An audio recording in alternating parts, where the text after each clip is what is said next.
afternoon, everybody. Welcome to the show. It is Friday afternoon, man. You made it all the way through the week. It's 3 p.m. Eastern time. Hopefully you guys are coming down the home stretch on your work week. We'll be there to help guide you the rest of the way. My name is Scott Steehn. I'm the lead handicapper at winnersandwiners.com.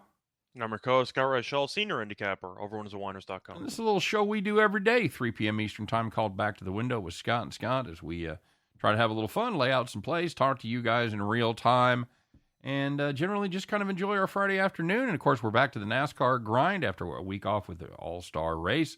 So join us here right after this show is over with our pal Chris King and the new guy, Rye Cape, as we break down this race in Charlotte, the Coca-Cola 600. It's good to be here, everybody. Hi to AJ's, hi to Lex Steele. 1777 memorabilia. Haven't seen him around in a while, man. Good to see him back in the fold. How'd your Thursday go, Skeeter? Overall went pretty well. Ended up having the over in the Oilers game because why wouldn't you have the over in the Oilers game? Sure. And unfortunately, while it won, the bad news is Edmonton won, so I can't bet it again because the series is over.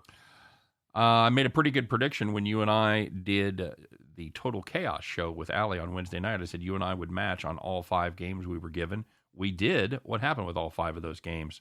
We went 5-0. Fuck yeah, that's what I'm talking about, buddy. You laid out your best bet because we had the same exact play. So Allie said, well, I need a best bet from each of you. You took the over. I took the under in the hockey games, and they both cashed. Holy shit, Scott. We are too good. Too good. We should retire now. Yeah, I have a losing record on Total Chaos, so I'm still trying to claw back to 500. You're officially over. I'm officially over 500, brother. Almost. My next stop, profitability. Profitability. Yep. So, everybody, AJ says, have a safe Memorial Day. Agreed. Have a safe, fun Memorial Day. As always, we wish a special Memorial Day to all of those who serve, all of those friends and family, especially of those who have paid the ultimate sacrifice to keep us free and let goofballs like me and Scott keep doing our shit every day. So we appreciate you. We appreciate the effort. We try to thank you, not just on Memorial Day weekend, but all the time. But we want to make sure we give a special thanks and a shout out here on this very special weekend. So very good. J.R. Black says, took all 5. Thanks, great Scott. You bet, buddy. You bet. I'm glad you were able to cash that. I got to talk about it, even though we just spent the last hour talking about it. You know, Chris King hit a 10-teamer yesterday. Hit his... Well, he hit an 1,000 to 1 shot. Hit 1,000 to 1 shot. That's legit. We laid it out on the video yesterday. All 10 of them cashed. There was 4 plus money plays. He had a 155, a 135. So it wasn't all just. So just to confirm, by the way, the 1,000 to 1 was with the run lines and everything in there. Yes. Okay. And what really sweetened it up was the fact that he took, like I said, some four plus money plays as well to go along with that. So. Very good. IC says Heat at 25 to 1 to win the title. Got to take a shot at that one. I think my counterpoint would be no, you don't. But I mean, it's a great price. I don't see it happening, but is it a great price? I mean, if you played it 25 times, would they come back and win the last 2 and then go on to win? With the current health of the team, I don't know. See, that's the problem. If they were healthy, then of course the price would not be 25 to 1, but it would probably be closer to 15 to 1. I told Chris that the Miami team that I put my future on before the playoffs started. That's not the team that you have right now. Nope, not the team that I have right now at all. So I wish you luck, IC. I'll be rooting for you because, like I said, I got a ticket on the Heat, so you and I will definitely have the same rooting interest, sort of. I mean, I'm rooting for the Heat because I'd rather have Golden State face the Heat than the Celtics, but at the end of the day, I'm looking at a spot where Miami, as my play of the day, I got the team total under at 96.5. They've scored less than 83 in each of the last 2 games. Lowry is active. Is that a good thing? I don't know because he's been awful. Yeah. And he can't really move. Butler can't really move either. Miami's just, I said they were hemorrhaging oil. It's not pretty. And Boston at home, after losing the last home, I'm trying to remember. No, they lost game 3. They won game 4. But I think Boston wins handily tonight. Yep. We'll see. But until Miami shows me something, I'm not going to have faith in them. But the reason why I took the team total under instead of Boston spread, even though I like both, there's a world where Miami defensively can cause some problems for Boston offensively. Yep. So I decided to separate that entirely. Just give me the team total under. I'll dare Miami to make shots. And what'd you get it at?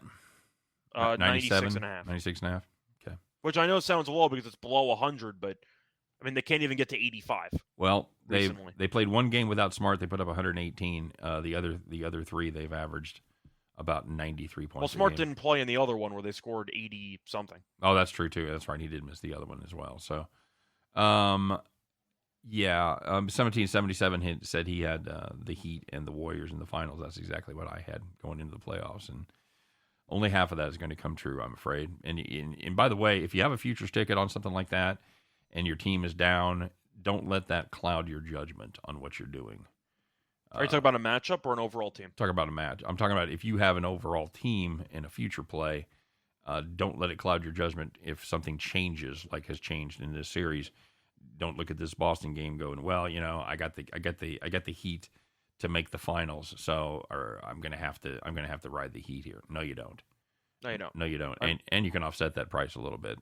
I ended up riding the Warriors for my title parlay, which now only has 4 games to go, so hopefully that works out. But I was considering a hedge with the Mavericks, right? And then I said to myself, Dallas will lose game 1 because of the turnaround and them on the road, and I decided to let it ride. And game 2 had me nervous, but once Golden State came from behind and won the game at home, you kind of knew Dallas was dead to rights, so I let it ride. I didn't hedge at all in that series. Very good. And now I got to see who they're going to play. I know that I posted it on Twitter. It's a $125 free bet to win about $5.4 grand. Yep. If Golden State wins the title, I will be hedging in the finals because I do think that Boston's going to beat Golden State personally. If Miami pulls off a miracle, I'm not hedging because Golden State would beat this Miami team. Okay. But I really think Boston's a bad matchup for him. Dano wants to know about Miami first half +5. You want any part of this Heat team anywhere in the game?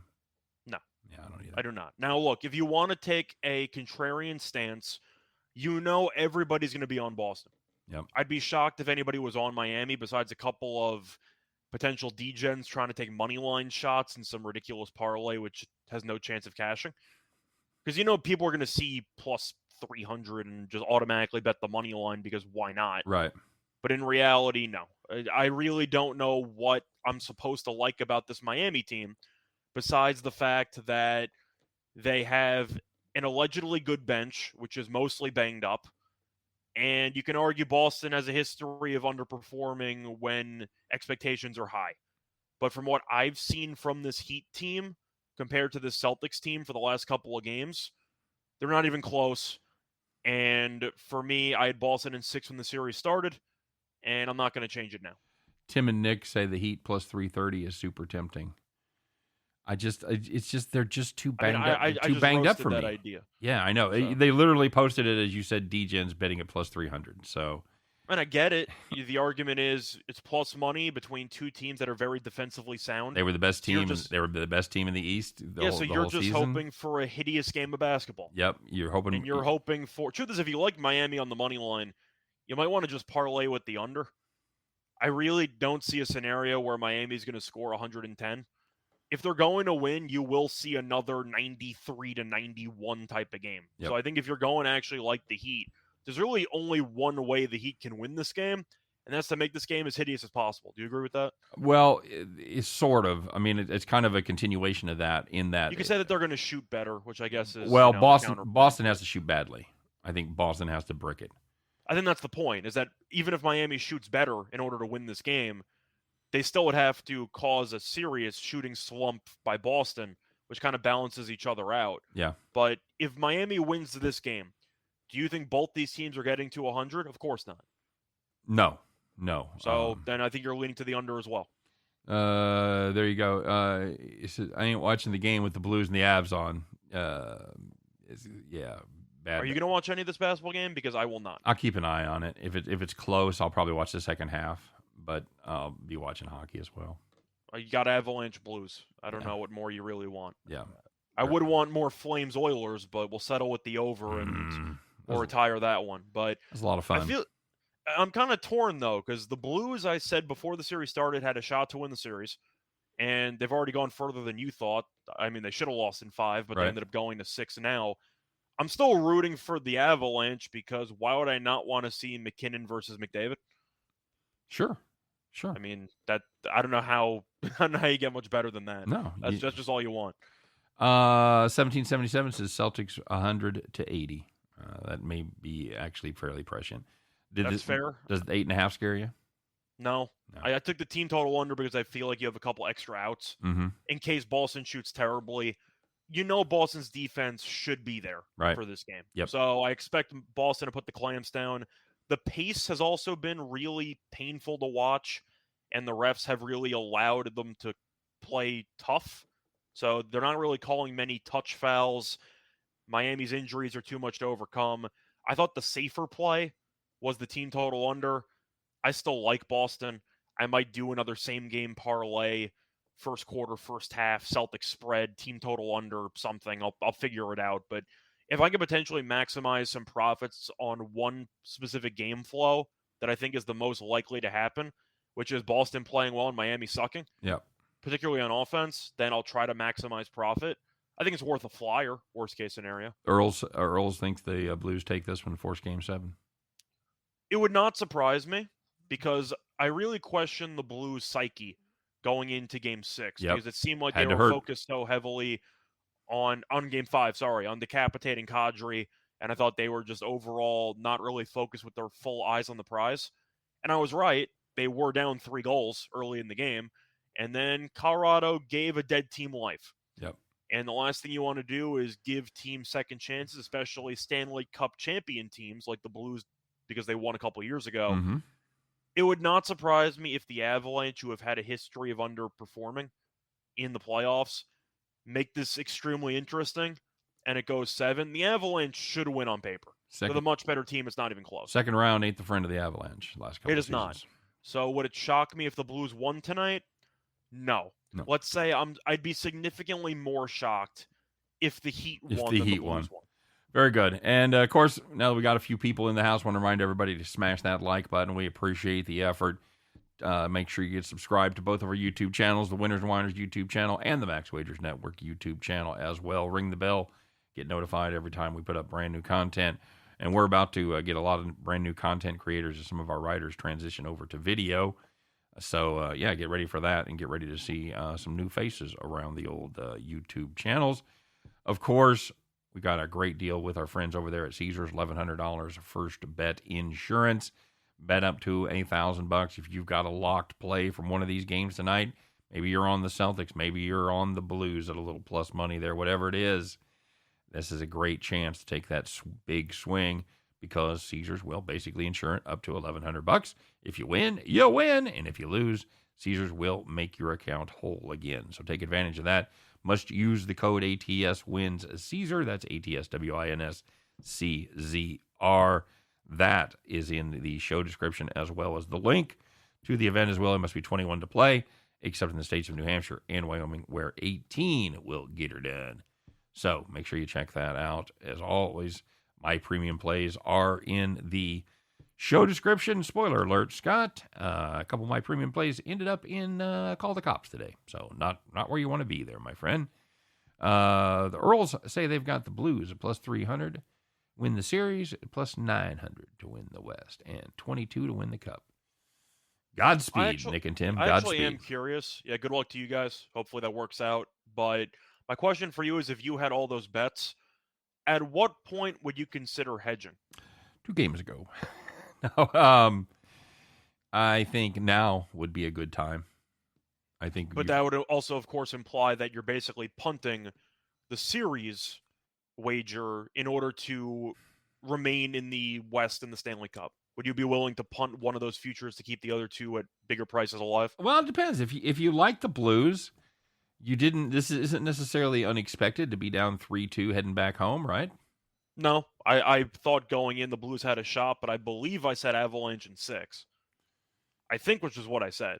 Well, that sounds about right. That sounds about where I was at as well. But hedging is for gardeners. No hedging.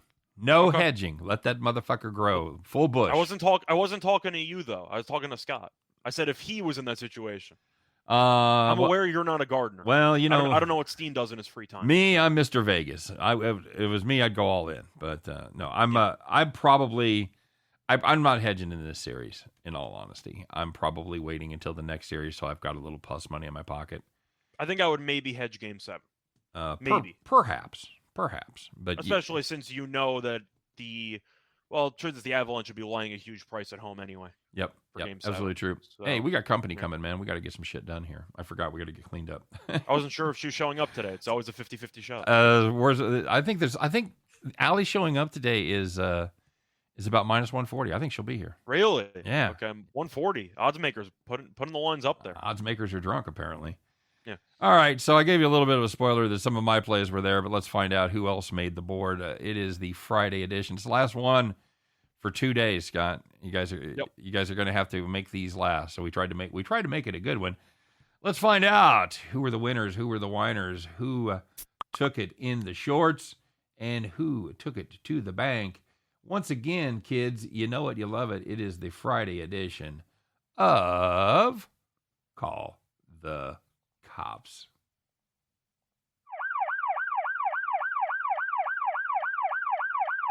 Pull over, buddy. Pull over. All right, very good. We'll get her rolling as we do in the major leagues. If you had the Yankees Rays under 7.5, only had 4 runs through the first 8 innings. Lock that up. Nope. Premium number 1. Down in flames. 5 runs in the 9th. Game landed 9. Suck a bag of dicks. That's a bad beat. You should call the cops. And if you had the under 8 in the Blue Jays-Angels game, you had 7 runs through the first 8 innings, and then they scored 1 run, and you're thinking, all right, not the greatest push in the world, but better than a loss. Nope, let's score another one. Game landed 9. All righty, and let's go back to another one of my fine premium plays, Scott. If you had the Brewers-Cardinals over 7.5, holy shit, you're a genius. Each of them scored 2 runs in the first inning, 1 run in the second inning. That's 5 runs after 2 innings to you and me. All we need is 3 for the next 7 innings. And we got 2. We got 2 for the next 7 innings. That game landed 7. If you had the Brewers Cardinals over 7.5, sorry, premium players, it's a play I'd make every day of the week, twice on Sunday. But yesterday, it didn't work out. Call the cops. Yep, it happens. It does. Just for having 2 of them to happen on the same day was just kind of demoralizing. Yeah. And then my other one we pushed on. We had 7 in the Detroit game and it pushed. So. Oof. All right, so there was some good news out there. There were some nice, easy wins. You know who you were. You didn't have to worry about nothing, man. You were just having a scotch, having a nice stogie as you spent your Thursday night ensconced in the rocking chair. So the first one was my play of the day. If you had the over 6.5 in the Oilers and Flames game, can I interest you in 7 goals? In the second period alone, 4 goals in a 1 minute, 11 second span, which is the all-time record, by the way, for the fastest 4-goal, span. And, the game landed 9. Easy money. I don't know how those books stay in business, Scott. I really don't. Hey, if you had the Mavericks and the Warriors over 215.5. We like that. They put up 121 in the first half. Yep, we did like that as well. We both had the over there, and 121 first half. That makes your second half pretty easy. And when you put up 109 in the second half, it is pretty easy. That game landed 230. Mavericks Warriors over 215.5. You, friends, were in the rocking chair. And the last one, if you had the Red Sox and White Sox over 9, of course, the game after I lost the Red Sox team total over. They scored 6 runs in the first 2 innings. You had 9 total runs in the first 3 innings. And the game ended 16-7. I'm just disappointed they missed the extra point. Game after theory at least 80%. Rocking. And I told Chris, because Chris has the Dodgers as one of his plays today. I was like, no, can't have the Dodgers. He said he did not believe in your theory. We'll see how that goes. That's for my personal plays. I don't know if it applies to Farm or not. Okay. All right. Well, we'll see. All right. By the way, we didn't have the Dodgers, whatever. No, they can win. The point is Arizona's going to score 7 runs. Well, I had them in the I had Arizona first 5. So yeah. I'm just saying, based on the Farm play, the vendetta move would be to bet the Arizona team total over. True. Yeah, at least that, and My God, Scott, they bring in the second baseman to pitch the ninth inning. We still can't get home. No runs. Yeah, it didn't matter. No runs. Jesus Christ. Can we bring in Pujols? Yeah, apparently. Yadier Molina? Somebody? Anybody? So, yeah. Now, we do want to talk about this real quick before Allie gets here. I'm so jinxing her. She's not going to be here. No. Oh, we got through most of the segments. Yep, so you're right. Counts. So, a couple of question marks yesterday as far as the lines go, and odds makers, we talked about this. They usually do a pretty good job, but every once in a while, Friday comes early, and I think the odds makers, they started getting into the Jack Daniels there just a little bit, because yesterday, when it comes to this game, they were definitely a little bit drunk. So, yeah, this is a baseball game, Scott. The Cincinnati Reds, they were plus 100 against the Cubs yesterday. Okay, they got plus money on the Cincinnati Reds, and they beat the shit out of the Cubs. This game was 10-3 after 3 innings. Cincinnati ends up winning 20-5. Odds makers, you missed it by just a tiny bit there. I believe you boys were drunk. Yeah, anytime you can get plus money. I believe it was plus 105 even in some spots for a team that wins by 15 runs. Yeah. That's pretty good. Yeah, you got to call the odds makers out a little bit there. So what's the margin of victory in comparison? That's like 50 points in the NBA? 15 runs. Like 50? 50. 40? Yeah, I think that matches up with 50 pretty well. Yeah. So, if you had the Reds minus 14.5, congratulations. You had a nice hit there. That might have been in Chris's parlay. Oh, my God. That's incredible, man. I think he hit one like 10 weeks ago. Hit a 10-teamer. Hey, Tim Earl in the house. We saw your brother a little bit earlier, I assume, unless somebody's hacked your account. So, George, is the Bet the Farm play stronger than the premium plays? No, because we don't overlap. I do my premium plays usually after we do the farm, but usually I've got an idea what I'm going to play for premium. So having said that, no, I would say that is probably, me personally, it's my 4th or 5th strongest pick. Total disclosure right there. But it's my second, but once again, we don't overlap, so there you go. Right, and yeah, sometimes we'll make one fit the other if we've got a particularly good play we want to use for the farm. Yeah, we could take a money line on one side and a team total on the other, but it's like the same game. Like we can overlap a little bit, but for actual picks, we prioritize our personal stuff before the farm stuff. Very good. That's a great question, by the way, George. Thanks for asking. Joan in the house. What up, Joan? JC Stone wants to know any thoughts on Finals MVP for Boston other than Tatum. I think, first of all, I feel like Tatum, of course, is going to be the de facto, if Boston wins, you're just automatically assuming Tatum's going to win it candidate. Mm-hmm. I would probably lean to Jaylen Brown for value. Okay. Because if Tatum's going to suck, you can hope that Brown averages 30 per game, and maybe he can take it. Horford's a wild card, but I don't think he scores enough. See, I was just literally, the name was on the tip of my tongue, and I was going to counter with the same rationale that you just put up. He could play. He could be the most valuable player of the series and not win the MVP. I feel like you could say the same thing about Robert Williams, because I'm trying to think of matchups and how they would fare against Golden State. I think that Robert Williams would actually match up extremely well against Golden State. Yes. The issue is, once again, he's not going to score many points. Right. So he might end up averaging 11 rebounds with 3 blocks in there. He's also a bit banged up, so I probably wouldn't go with Williams anyway. But when it comes to Boston, you're really running out of guys.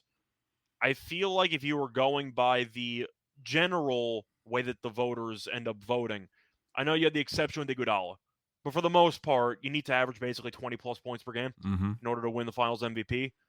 Which means if Boston wins, you're looking at either Tatum or you're looking at Brown. Any value on Smart? I don't think so. Okay. Just because of the fact that he's also banged up and the fact that Boston has been willing to potentially rest him in playoff games and that they fared well without him. Right. Means that if he re-aggravates the injury again, Boston really won't hesitate to rest him because they've been so good without him. Yep. So no, I really don't have much interest in Smart either.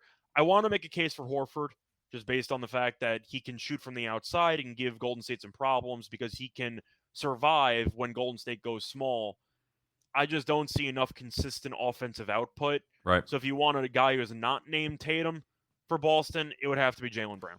I still will go with the theory that if Boston wins, Horford could be the most valuable player that Boston could not win without, but will not win the MVP award. So. I agree with that. I think that if he's going to win it, it would be an Iguodala situation where they just say the Stars weren't really great, but he was the best role player in the series. Right. So we'll give it to him. Yep. I don't think that's going to happen. I don't see think Boston that they winning either without. Give it to Tatum, who was first team All-NBA or second team All-NBA. I forgot which one he was. I think he was first team, yeah. Or you give it to Brown, but no, especially since they're the up-and-coming potential future duo of the league, one of them is going to win the award. Max says, I have so many free bets expiring. I need another parlay. Check out our show that I do with Chris, Just Parlays. Yeah, we have a parlay show. Yeah. Oh, I don't, but he does. It's literally called Just Parlays, and it's available on the YouTube. Chris laid out a couple of 2-teamers, a 4-teamer, and the 10-teamer that, I don't know if I mentioned or not, hit yesterday. So, yeah. And Max, we're going to give you some thoughts here on some of the games. We're going to do our farm play as well. So you can certainly mix and match in what we tell you and our leans and sure things here today to put a little parlay together. Bronco says Klay Thompson MVP. I don't hate it. You want to get a good price, you're going to get a good price there. I'm on the dark horse candidate. If nope. you think that Curry might struggle again, yep. I mean, Curry's won 3 titles. He's 0 in Finals MVPs. Yep. Now, 2 of them, he had Durant on his team, so I don't know if that's really a fair comparison. But the one time he did win with Iguodala, he was pretty awful. And the question is, based on narratives, if Golden State gets over the hump, are they just going to give it to him because a lot of people think he should have won it over Iguodala the first time around? Right. That's certainly that could be in the back of their mind. All right. Hey, look who's here, buddy. Pay that man his money. You know her, you love her. She adds a little class to the show. It's our favorite Friday afternoon guest. It's the one, the only, direct from Las Vegas, Allie Burns. What's up, Allie? Do not splash the pot. Splash the pot whenever the fuck I want. What a great. Kids got alligator blood. That's welcome to Back to the Window and Rounders impressions. Everybody doing their favorite stuff. John. It's Malkovich. not even Rounders impression. It's just John Malkovich. Yes, it's just Malkovich. Teddy KGB. Yeah, very good. Great. Sorry, it's still a great movie. It's as close to a real poker movie as you're ever going to have. So. Oh, for sure. That inspired Dutch Boyd to get started playing poker. That was the whole reason he started playing. He lived and died by Rounders. So. Oh, there you go. There you go. Watch that movie more times than I'd like to. So Allie stopped by to congratulate us on our terrific performance on the parlay show. Yes, I did. You guys were both 5-0. That's right. On Total Chaos, and Chris King hits a 10-team parlay. Yep. So the Winners and Winers crew is giving the Picks and Parlays crew a run for their money right now. That's right. What's going on? Yeah, that's right. So it's a pretty good week for the W&W boys. How's your week going, Allie? You making some money out there? You making that plus money, honey? I had a great Monday. I had a horrible Wednesday. And then last night, I don't actually know what I did well yesterday, but I don't know if it was great or if I'm just up. Did you avoid the Mavs? Oh, I had the Warriors minus 6.5. Very good. Good number. Good number on that. Laying money. What happened? Wow. I had to because it's a tank roll. So part of it was I don't care. It's my tank roll. I actually bought it down to a 6.5, so I couldn't push it. And then I had the Canes. I had the Flames, though, but I did take your over in the Flames game, Reichel, because I shot Reichel my plays, and I was like, what do you got? And he said he's got the over in Edmonton, so I took that and cashed it. Thank you for that, friend. It was I appreciate it. It's a team effort sometimes. It's a team effort. So at what point do you fail so badly on the tank roll that you have to actually keep the money? At what point does that happen? Then I can just cash it out, and then I'd be thrilled. How close are you? Move on with my life. I'm not even at 2. Okay. Yeah. Got to right where you want them. I started tanking the roll at 100. I was right under $100, and right now I'm at 92 plus 38, whatever that would be. Okay. Very about good. 130. Very good. Okay, so there you go. I was at 174 on Monday and then Wednesday hit me. Wednesday. I made $30 yesterday. I'm up 30. So Okay. Bronco wants some Oreos. Who doesn't? I like the white stuff, baby, in the middle of my Oreos. That's the only. That's one of the unrealistic parts of that movie is that's his tell, as if nobody ever fucking picked up on that before. You guys playing, Stratosphere Limits, and none of them were good enough to notice what he did with his cookie when he had a good end. Come on, that's some bullshit right there. Really, guys, really, yeah. So you prefer the poker game on the Sting? I just rewatched that movie within the last couple of months. That's a great movie. It is that is so underrated. I love the Sting. I'm trying to think of other poker movies. I never actually saw Molly's Game, but I heard that was pretty good. I read the book and saw the movie. It's interesting. The Cincinnati Kid with Paul Newman's a good one. It's kind of it's kind of old westy kind of And the thing is, Molly's Game I feel like is a cool concept, but do I really care about celebrities losing like $300,000 playing poker? Like, not really. Right. Maverick. I'll tell you the other book I'm reading that they actually did a movie on was Lay the Favorite. Maverick was bullshit, by the way. Oh yeah, getting that out of the way. That's stupid. It was. That's what I said. There's always Maverick. Guy wins the tournament, and then the other guy steals all the money, and he just doesn't end up with the money. And I'm just like, what? Why did I sit through this? Yeah. What was happening there? Why is Mel Gibson in a Western? What's happening? Casino Royale. How did y'all feel about the death of Ray Liotta? Me and Lenny, we almost shut down the show when we found out the death of Ray Liotta. That was a tough one for us yesterday. Field of Dreams is my all-time favorite movie. So they're like, Henry Hill died. I'm like, F Henry Hill. Shoeless Joe Jackson died. Yeah, he was the main character in 2 of my top 10 movies. Both Field of Dreams. You have Goodfellas in your top 10? Absolutely. Goodfellas top 5 for sure. Field of Dreams top 10. I have actually, it's not me. My boss I used to work for, I held it for him for a while, but I had to give it back while he was moving. But he has a painting that the actual real Henry Hill painted, because that apparently became one of Henry Hill's things that he did. He became a painter. Yeah. And it's a rat. Who are y'all's favorite? The quote is like, I'd rather be a rat than the president or something like that. Nice. Who are y'all's favorite poker World Series players? Are you talking about all time or like lately? You guys, anybody still follow it? You still follow poker? I dabble. Yeah, I watch poker. I have a reminder on my Google Calendar every year to get the Poker Go subscription for a month, just so I could watch WSOP coverage. Okay, very good. So very good. I got to admit, when I stopped working in the poker room, I stopped caring about it quite a bit. I wasn't reading Card Player every week, and I wasn't keeping up. And it definitely hit its stride. It definitely hit its top point, and then it's kind of fizzled since then. The in-table cameras made a humongous difference, and that made it huge. It changed the sport. It changed the sport. Moneymaker in 2003 was what really drove everybody, and then with the cameras at the tables, those are the 2 things that just it exploded, absolutely exploded. I've always liked Phil Ivey, and when I used to run in those circuit, y'all know I used to be with Dutch Boyd when he won his bracelet, and when you would walk through the WSOP on the floor, I don't care who you were. When Phil Ivey walked into the room, everybody paid attention. All the big guys were like, there's Phil Ivey, kind of a thing. And so I've always really respected Phil Ivey. I love Phil Locke. He's one of my friends, so I really like Phil Locke a lot. Yep. Yeah, Max says Phil Ivey. Phil Ivey's a beast. I have his autograph on a poker, what was it? Poker Stars, I think, picture that we got to do. I can't stand Phil Hellmuth, and I can't stand Daniel Negreanu, but I love Scotty Wynn. And if you run into Johnny Chan, he's going to ask you where you can find hookers. Joe Seabach and Barry Greenstein, their father and son. I really like both of them a lot too. Now, I like Negreanu and I like Hellmuth. I think Negreanu is such a little. Once you meet them in person, though, care. like when you meet these guys in person, they're such little bratty. You didn't ask me who I wanted to have a beer with. You asked me who I liked to play in the World Series, and I always liked Negreanu back in the day. I haven't really followed him much recently. Ivy is my favorite player. I'm also a big fan of Fedor Holtz, who I think is very good, who's been a bit newer, but he's been very good on Twitch and even just in person in general. I think when it comes to the next generation, I'm a big Fedor Holtz guy. I think he's tremendous.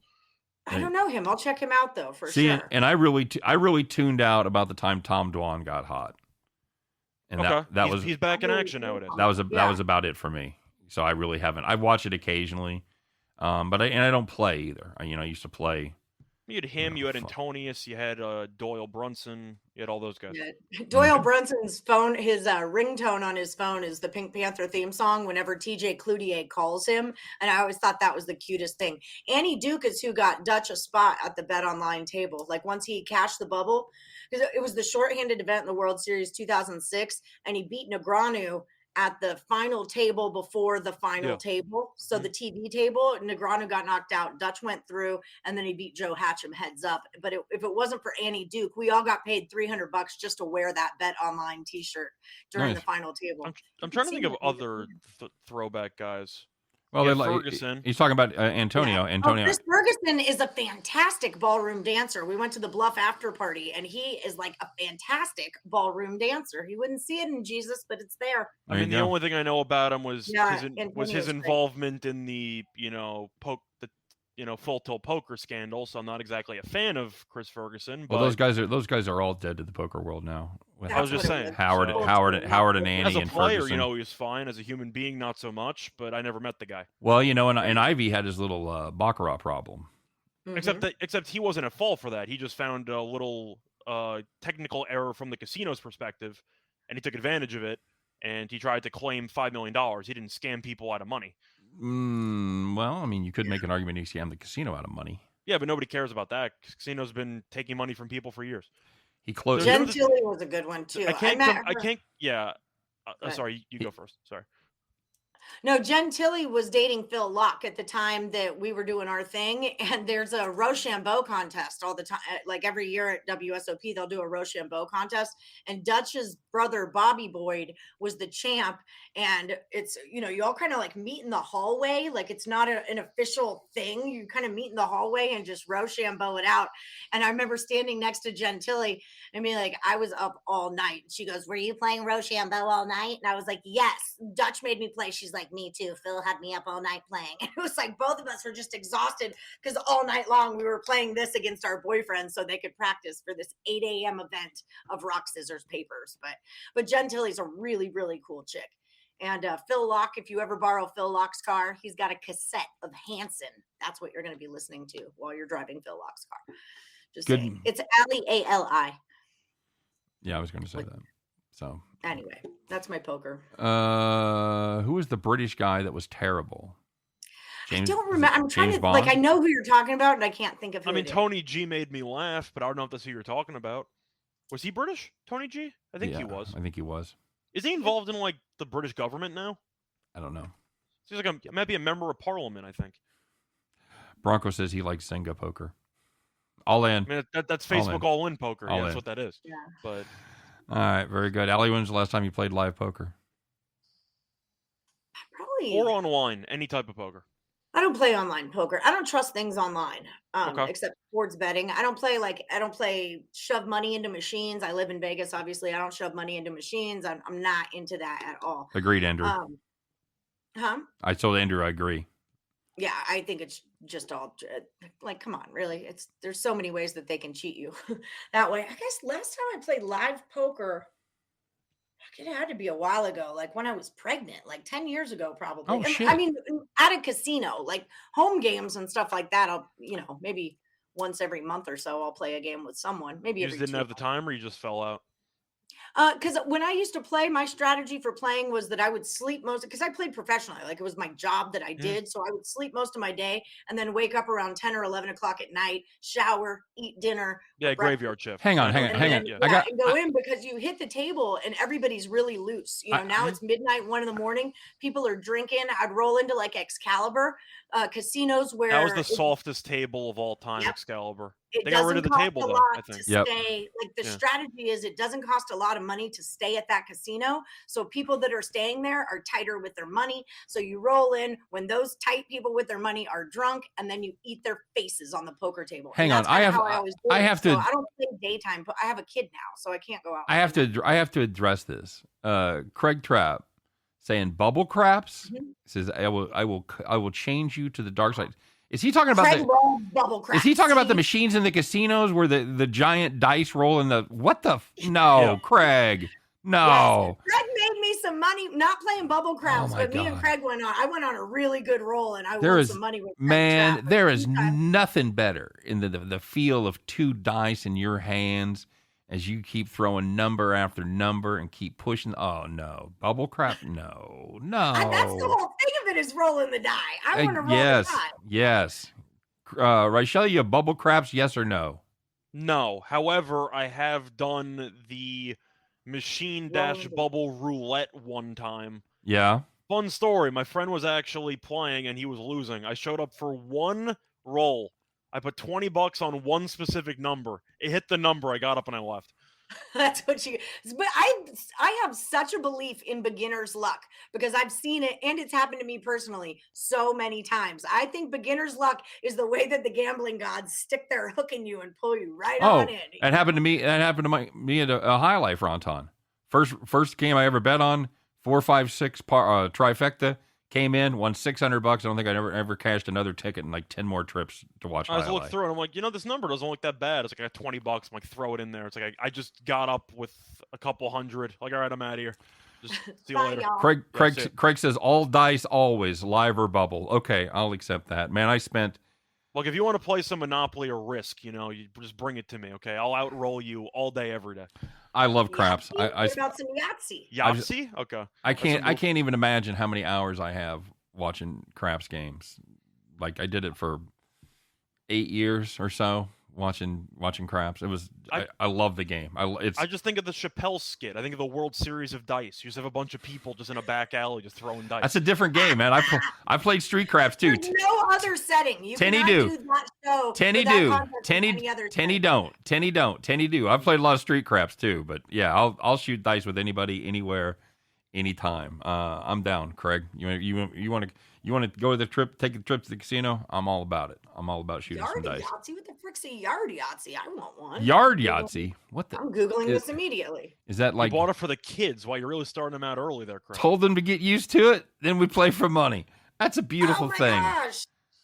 There's so many things I want now. By the way, for those of you that don't know Craig, Craig's kind of the man over there at Picks and Parlays, a very good handicapper in his own right. So definitely check out all the great stuff at Picks and Parlays, but check out Craig's stuff as well. So yeah, Craig is one tough cookie. He's a sharp.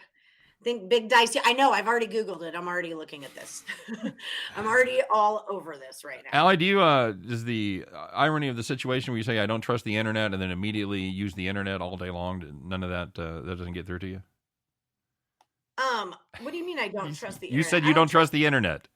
You said when you're talking about poker, you said I don't trust the internet. To play card game, to put money in and play card games. Nope. Okay, so here's why, right? The Dutch Boys' claim to fame is that they started the crew, right? With Scott Fishman and all the Tony Lazar, Brett Youngblood, all those guys. I would watch them, 5 of them sit in the same room on their laptops and play the same tables, and they all know each other's cards, and these 4 or 5 guys are just raping the other 4 or 5 guys through the whole thing. So no, I don't trust playing online poker. I do not. But I use the internet for all kinds of things. I just don't gamble on it. Okay. All right. City's coming to Maryland in the summer. I'll tell you what, one of my favorite casinos to play was I'm trying to remember the exact casino. Was it the MGM? I believe it was the MGM in DC. What? They have that and they have the Horseshoe. In DC? Yeah. Really? It's been a while since I've been, apparently. I believe it was the MGM. Okay. Annie Duke responded with poker players are the most awesome. Yes, the MGM National Harbor. I made a lot of money there, and I also played at the Horseshoe. The Horseshoe is dangerous, not because the players are good. The players are especially awful. But they're the type of awful where they don't care. Yeah, that's horrid. So they will just jam all in with random stuff pre-flop, and then you still have to sweat it out, even though you have probably a 58% chance pre. So I've lost a couple of big hands there just because the person to the side of me just puts me all in. I'm clearly ahead and I lose.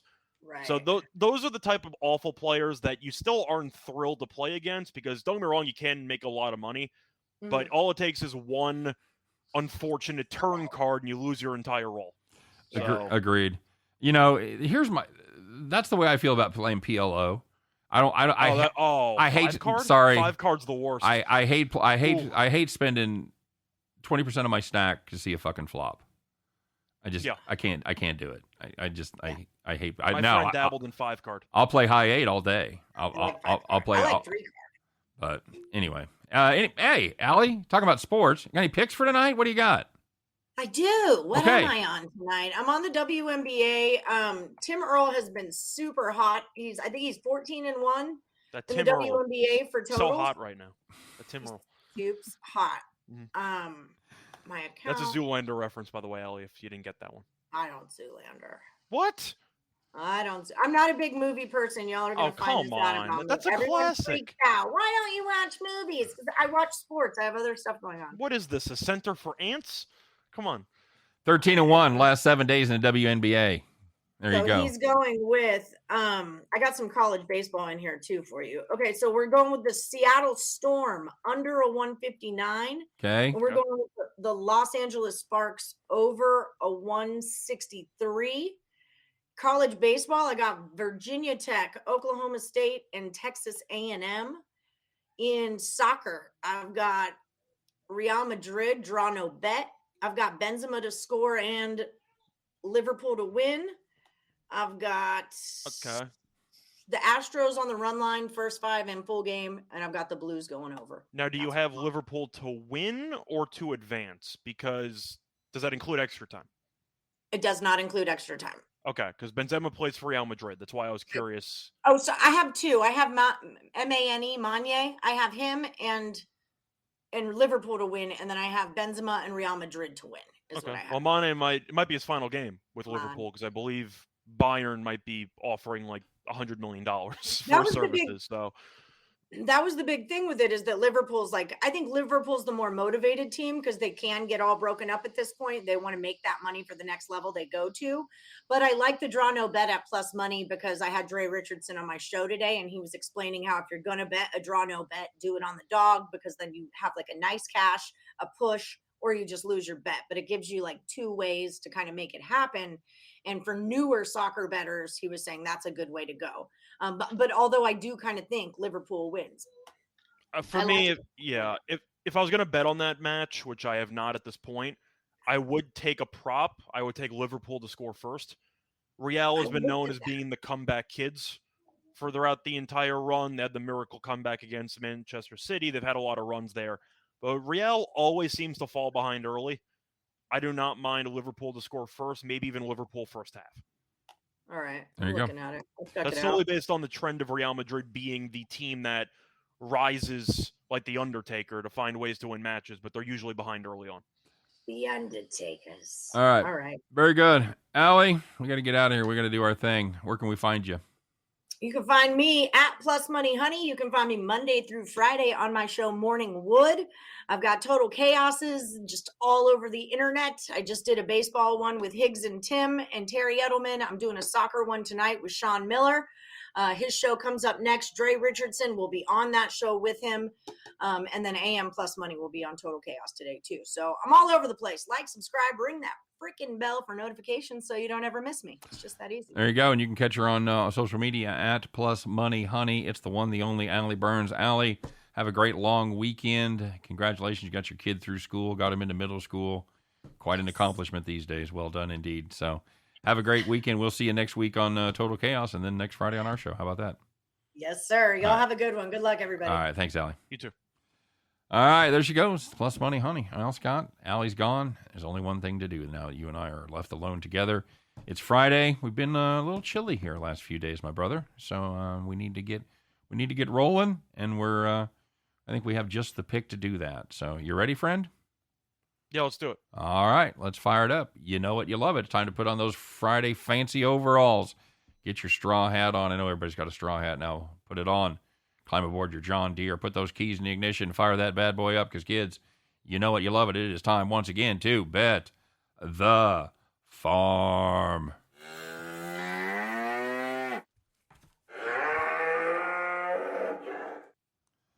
All right, sir. Well, we didn't have one of our better picks yesterday, Scott. Can we just say that? Well, the full game went over, just not for the team that we had. Yes, that's... The Arizona Diamondbacks did nothing with Mitch White. We were kind of counting on that to happen, and they did nothing with Mitch White. It hurt, but we do believe that we have one here that is going to put an end to the bleeding. Scott, it is time to talk a little NHL, kids. And yes, we're taking advantage of the fact that we have all of the weekend games because the play is going to be the New York Rangers and the Carolina Hurricanes under 5.5. Minus 140 was the best price we saw there, and we are not afraid to lay it. Each of the first 5 games have gone under 6. In fact, I think they've only reached 5 once, if I'm not mistaken. They did. Carolina has scored less than 3 goals at each of the first 5 road games in the playoffs. The under 5 and zip in Carolina's last 5 games being played after 1 day of rest. And finally, the under is 39-18-1 in the Rangers' last 58 games after scoring 2 or less in its previous game. The Carolina Hurricanes have put up 2 goals total, Scott, in the first 2 games of this series in New York City. That does not bode well for them, and it does not bode well for the over. That's why we're taking the under, guys. That's going to be Bet the Farm, Rangers, Hurricanes, under 5.5. That's going to do it for the farm. That's going to do it for the show. That's going to do it for the week. So stay tuned for a little NASCAR, where you'll see these same 2 handsome faces along with Chris King and Rye Cape. We'll be taking care of business there. But if you miss us, hey, come back and see us next week if you would. As Scott and I do this every day, Monday through Friday, doing our very best to help you in that journey to head back to the window. Take care, everybody. We'll see you Monday.